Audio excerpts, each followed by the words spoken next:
You ain't seen my best. Checkmate. In a game of chess. Globalists see me as a threat. Free thinking, got the world at my neck. Ha! Am I paranoid? Picture Malcolm X in a room full of pigs trying not to bust a sweat. Ayy, Neil Tyson need to loosen up his vest. They probably write that man one hell of a check. Ayy, I'm over here on this side of town. Come on over here, try to clown. Ayy, I never pipe down. If they weren't coming for me, then they definitely coming for me now. I can't even keep my phone charged up. All the shit I'm talking, I should get my home barred up. Rappers, get off of my dick and get your own bars up. Vladimir and Liz's breath got the clone skirt, cuz whoop. Use your common sense. Why is NASA part Department of Defense? They divided up the seas into 33 degrees, feeding kids masonry. Bruh, be careful what you read. Flatline. There's no superior bloodline. There's some sort of harness that's travelling, the wires are travelling up her back. And then check this part. Something's pulling on the back and it's making a slide forwards. Keep my shooters in the game like I hate to disappoint. I see only good things on the horizon. That's probably why the horizon is always rising. Indoctrinated in a cult called science and graduated to a club full of liars. Heliocentrism, you were the sixth victim. Fuck you and your team, you can sit on the bench with them, they nervous. But before you try to curve it, do your research on David Irving. Stalin was way worse than Hitler. That's why the POTUS gotta wear a kipper. I'm a man first for an artist. Get a lawyer, look up Dr. Richard Sauter. Bounce, flatline. You fooled us for the last time. Flatline. There's no superior bloodline then. So you want to find the farthest point from that center. And it turns out sea level at the equator is farther away from the center of the Earth than sea level near the poles. It has nothing to do with global warming and melting of the ice caps. Why is that? Because Earth, we know it spins once a day. Yes, thank you. 3 people know how long a day lasts here. Good for row number 2. They're off to a great start. So you spin, when you spin pizza dough, it kind of flattens out. Yeah. Gets wider in the middle. And so Earth, throughout its life, even when it formed, it was spinning. And it got a little wider at the equator than it does at the poles. So it's not actually a sphere, it's oblate. And officially it's an oblate spheroid. That's what we call it. But not only that, it's slightly wider below the equator than above the equator. A little chubbier. Yeah. Yeah. Chubby's a good word. It's like pear-shaped. Yeah. So it turns out the pear-shapedness is bigger than the height of Mount Everest above sea level. Bounce, flatline. You fooled us for the last time. Flatline. There's no superior bloodline then.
since grown out of that, and I enjoy reading now.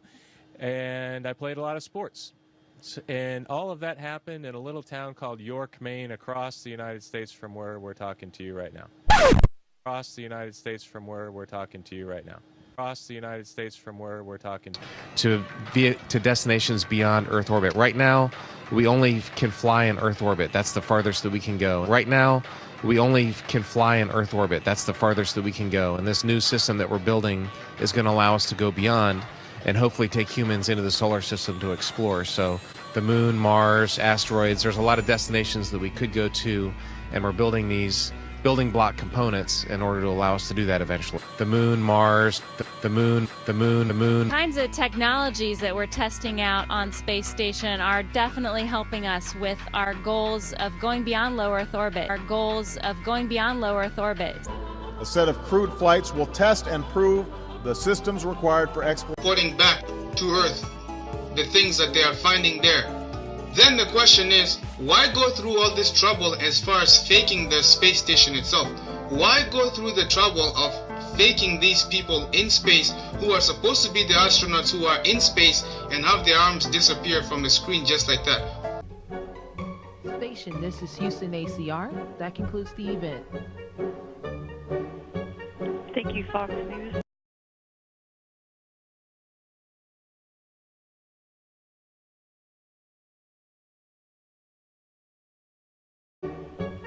Thank you, Fox News.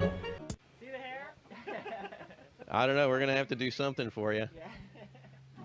I want to do it. I know. Oh, yeah, I can do that. Watch this. I know. Oh, yeah, I can do that. I know. Oh, yeah, I can do that. I know. Oh, yeah, I can do that. Watch this. Can everybody float around for us? That was really cool, Chris. The things that they are finding there. Then the question is, why go through all this trouble as far as faking the space station itself? Why go through the trouble of faking these people in space who are supposed to be the astronauts who are in space and have their arms disappear from the screen just like that? He uses wires, and sometimes we'll catch them like this here. The guy pulled on his wire. However, some days when you're filming live, things just don't work out, and it becomes so blatantly obvious, it's ridiculous. In 3D space, it's virtual reality. They're wearing augmented contact lenses so that they can interact with these 3D objects. Now, why has nobody been to the moon in such a long time? That's not an 8-year-old's question. That's my question. I want to know, but I think I know. Because we didn't go there, and that's the way it happened. And if it didn't happen, it's nice to know why it didn't happen, so in the future, if we want to keep doing something, we need to know why something stopped in the past that we wanted to keep it going. It's an adventure that took place not just in the month of July, but rather one that took place in the last decade. We all here and the people listening in today had the opportunity to share that adventure over its developing and unfolding in the past months and years. It's our privilege today to share with you some of the details of that final month of July that was certainly the highlight for the three of us of that decade. We're going to divert a little bit from the format of past press conferences and talk about the things that interested us most, in particular the things that occurred on and about the moon. We will use a number of films and and slides, which most of you have already seen,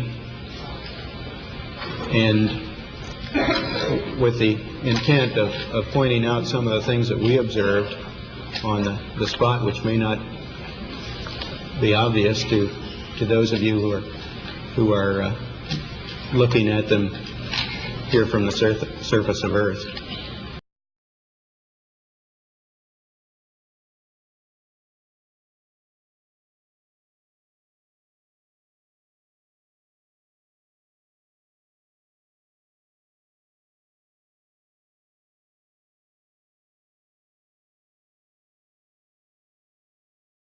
I'd go to the moon in a nanosecond. The problem is we don't have the technology to do that anymore. We used to, but we destroyed that technology, and it's a painful process to build it back again. Say what? I would never do that. No. Plagiarize something? It's about a movie I made that nobody is aware of, even though they've seen it. Okay. Is that intriguing? Do I have you intrigued? Well, I mean, see if I understand what you said. It's about a movie you made, no one knows you made. Is that what you said? That's right. It's a production. Like, some of you put, like, you didn't put your name on it? Like, at the end, you put, like, a fake name? Oh, no. I made it. Like Alan Smithy, like that That's sort of right. thing? No, I didn't. There was no name put on it. Why? Why would there be no credits? What do you mean? Because there are some things that you just can't put your name on. Okay. I perpetrated a huge fraud, which I am now about to detail. Okay. Involving the United States government and NASA. All right. And I'm sure you've heard the rumors. The moon landing hoax? That's right. That the moon landing was fake. The moon landings all were fake. And I was the person who filmed it. You're serious? Okay. I'm serious. I'm dead serious. Because I only have this certain amount of time with you, and I'll talk about whatever you want. You know, this isn't some type of joke or no, it's not film joke. within a film thing. Not a joke. Nope. Okay. The conspiracy theorists were right on this occasion. Why? I don't know about Paul McCartney's death, but this they were right about. Okay. Why in God's name would... I don't know what to ask you first. Why the hell, if you're telling the truth, why would you do it? Why are you telling me? I mean, what the... Don't you think it's important for people to know the truth? Yeah, yes, certainly. They had a massive fraud, an unparalleled fraud perpetrated against them. They should know. Okay. I mean, they're already suspicious of the government. They may as well have their suspicions confirmed. Okay. And justified.